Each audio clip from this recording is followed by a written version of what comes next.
سے پہلے ملتی رہے۔ حضرت موسیٰ علیہ السلام سے ایک آدمی نے درخواست کی کہ اسے جانوروں کی زبان سکھا دیں تاکہ وہ ان کی باہمی گفتگو سمجھ سکے۔ حضرت موسیٰ علیہ السلام نے فرمایا، اس بات کو چھوڑ دے کیونکہ اس میں کئی خطرات پوشیدہ ہوتے ہیں۔ قاعدہ ہے کہ جس بات سے منع کیا جائے اس کی طرف رغبت اور بڑھتی ہے۔ عرض کرنے لگا، سرکار آپ اللہ تعالیٰ کے نائب ہیں، میری استدعا قبول فرمائیں۔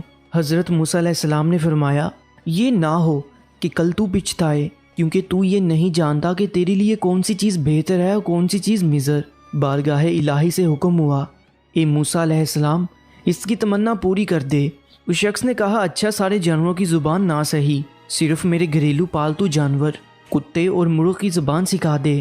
حضرت موسیٰ علیہ السلام نے فرمایا، جا آج سے ان دونوں جانوروں کی بولی پر تجھ کو قدرت حاصل ہوگی۔ وہ شخص یہ سن کر خوش اپنے گھر چلا گیا۔ صبح ہوئی تو خادمہ نے دسترخوان جارا، اس میں سے رات کا بچا ہوا روٹی کا ٹکڑا زمین پر گرا۔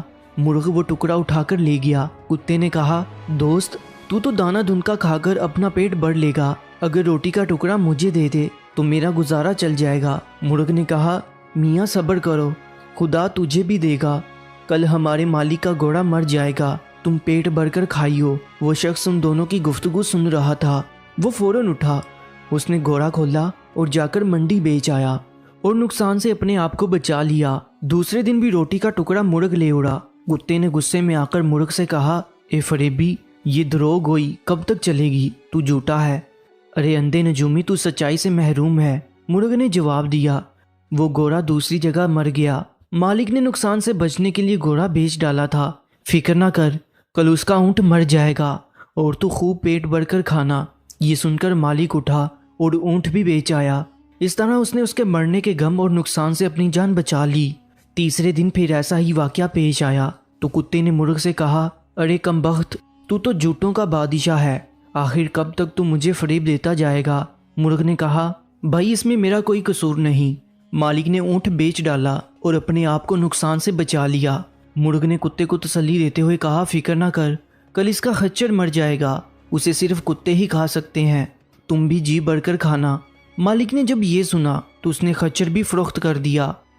مالک اپنی ہوشیاری پر بے حد خوش تھا کہ وہ یک کے بعد دیگرے 3 حادثوں سے بچ گیا اور کہنے لگا، جب سے میں نے مرغ اور کتے کی زبان سیکھی ہے، قضاء و قدر کا رخ پھیر دیا ہے۔ چوتھے دن کتے نے مرغ سے کہا، اے مرغ، وہ تیری پیشین گوئیاں کیا ہوئی؟ یہ تیری مکاری اور جھوٹ کب تک چلے گا؟ مرغ نے کہا، توبہ توبہ، یہ غیر ممکن ہے کہ میں یا میرا کوئی ہم جنس جھوٹ بولے۔ ہماری قوم تو موزن کی طرح راست گو ہے، ہم اگر غلطی سے بے وقت اذان دے بیٹھے تو مارے جائیں۔ مالک نے اپنا مال تو بچا لیا لیکن اس نے اپنا خون کر لیا۔ ایک نقصان 100 نقصان کو دفع کرتا ہے، جسم اور مال کا نقصان جان کا صدقہ بن جاتا ہے۔ بادشاہوں کی عدالت سے سزا ملے تو مال کا جرمانہ ادا کر کے جان بچ جاتی ہے، لیکن قضاء الہی کے بید سے بے خبر ہوتے ہوئے بھی جو آدمی اپنا مال بچاتا ہے وہ محض نادان ہے۔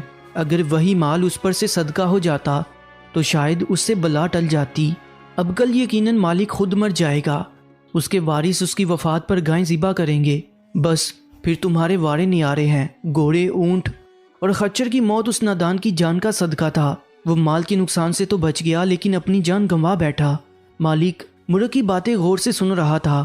جب اس نے اپنی موت کی پیشین گوئی سنی تو مارے خوف کے تھر تھر کانپنے لگا، گرتا پڑتا حضرت موسیٰ علیہ السلام کی بارگاہ میں حاضر ہوا اور روتے ہوئے عرض کیا کہ خدا کے پیغمبر علیہ السلام میری دستگیری فرمائیے۔ حضرت موسیٰ علیہ السلام نے سن کر فرمایا کہ میں نے تمہیں کہا تھا اس ہوس کو چھوڑ دے کیونکہ اس میں کئی خطرات پوشیدہ ہیں، مگر تو نہ مانا۔ اے عزیزم، اب تیر کمان سے نکل چکا ہے، اس کا لوٹ کر آنا فطرت کے خلاف ہے، اب میں تیرے لیے سلامتی ایمان کی دعا کر سکتا ہوں۔ یہ سن کر اس نوجوان کی طبیعت دفعتاً بگڑ گئی اور وہ کہہ کرنے لگا، یہ اس کی قیم موت کی علامت تھی۔